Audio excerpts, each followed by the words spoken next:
Assalamualaikum warahmatullahi wabarakatuh. Di sini kita akan mempresentasikan laporan analisis artikel yang berjudul Studi Perbandingan Efektivitas Metode Pembelajaran Tradisional dan Aktif dalam Meningkatkan Prestasi Belajar melalui Pemanfaatan AI dalam Pendidikan. Nah, sebelum ke pematerian, izin memperkenalkan diri.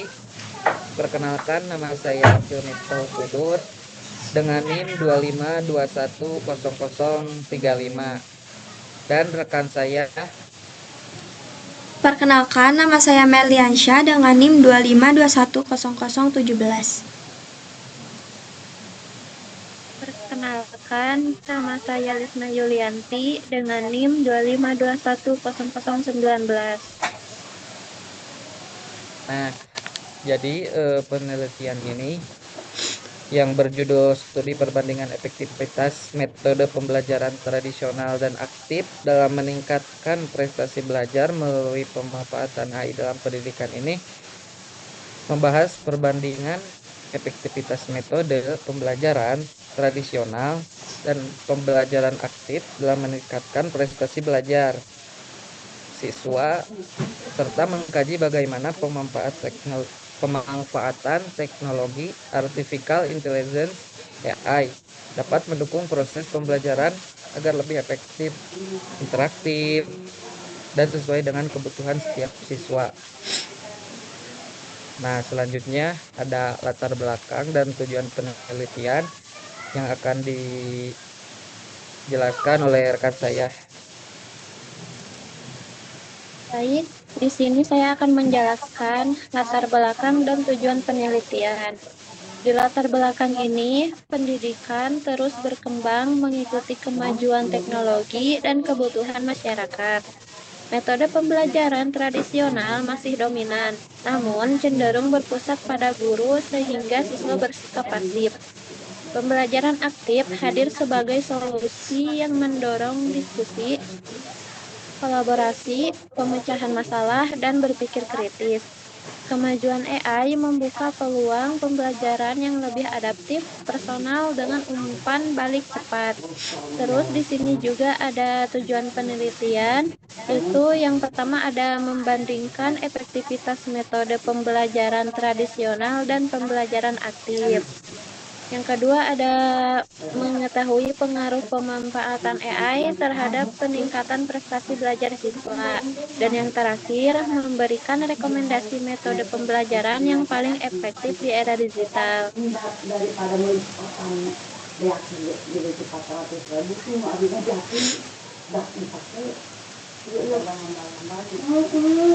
Di metode penelitian ini menggunakan metode deskriptif kualitatif dengan teknik studi pustaka literatur review terhadap 12 jurnal ilmiah berpublikasi di tahun 2021 sampai di tahun 2024 dari Google Scholar dan jurnal nasional terindeks.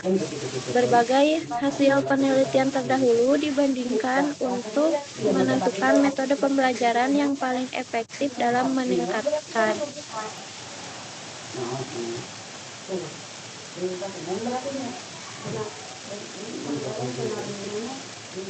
perbandingan metode pembelajaran.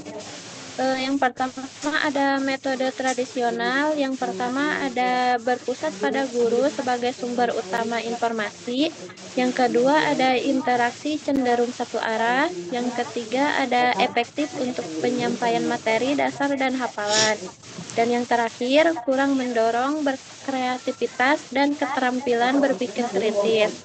Di sini juga ada metode aktif. Yang pertama ada berpusat pada siswa dalam proses pembelajaran, dan yang kedua diskusi kolaborasi dan pemecahan masalah aktif. Yang ketiga meningkatkan motivasi dan kemampuan komunikasi. Dan yang terakhir memberikan pemahaman konsep yang lebih mendalam. Berdasarkan kajian terhadap berbagai penelitian ini, metode pembelajaran aktif terbukti lebih efektif karena siswa lebih terlibat langsung dalam proses pembelajaran. Dan yang selanjutnya akan dilanjutkan oleh rekan saya. Di sini juga ada artificial intelligence dalam pembelajaran. Yang pertama ada adaptive learning, yaitu materi disesuaikan dengan kemampuan masing-masing siswa secara otomatis. Yang kedua ada umpan balik otomatis. Umpan balik otomatis itu siswa langsung mengetahui kesalahan dan cara memperbaikinya secara real time. Terus ada learning analytic, yaitu membantu guru menganalisis perkembangan belajar siswa secara menyeluruh. Ada juga chatbot edukatif, yaitu membantu menjawab pertanyaan siswa kapan saja tanpa batas waktu. Ada juga gamifikasi berbasis AI, yaitu membantu pembelajaran lebih menarik dan meningkatkan motivasi belajar siswa. Ada juga pembelajaran personal, meningkatkan keterlibatan siswa dan mampu mempermudah guru dalam evaluasi.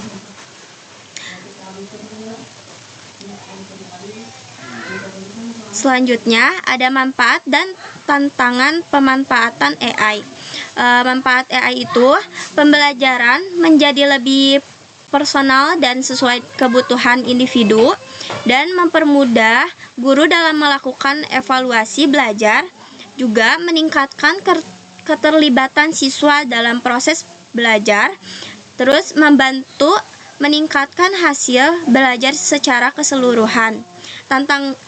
Tantangannya itu membutuhkan infrastruktur teknologi yang memadai di setiap sekolah. Ada juga guru harus memiliki kompetensi digital yang memadai. Terus yang ketiga ada AI hanya sebagai alat bantu, bukan pengganti peran guru dalam membimbing dan membentuk karakter siswa.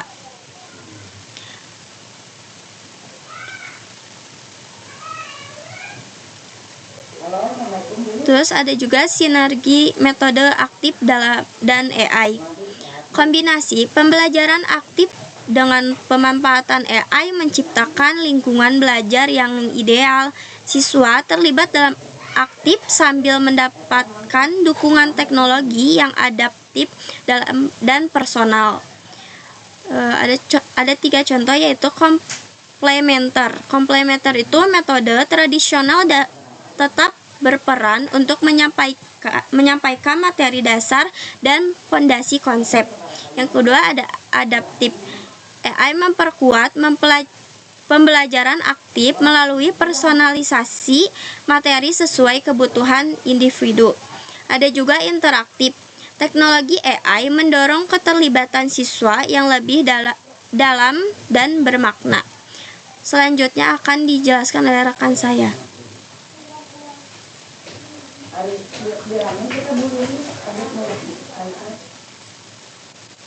Nah, di sini juga ada kesimpulan ya dari materi kali ini. Jadi kesimpulannya itu yang pertama, metode aktif lebih efektif yang pertama. Jadi pembelajaran aktif terbuka lebih efektif dibandingkan metode tradisional dalam meningkatkan prestasi belajar siswa.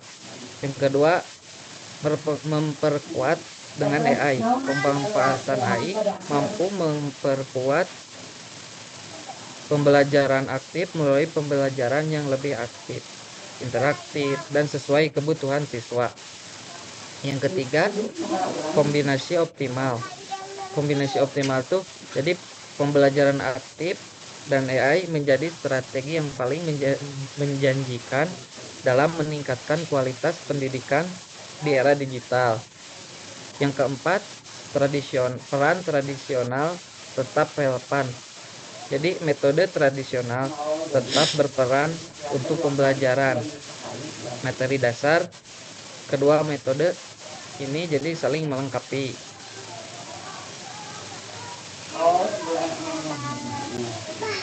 Nah, ada juga saran dan rekomendasi. Yang pertama, peningkatan kompetensi guru, yaitu guru perlu meningkatkan kemampuan dalam memanfaatkan AI secara bijak dan efektif. Yang kedua ada infrastruktur sekolah.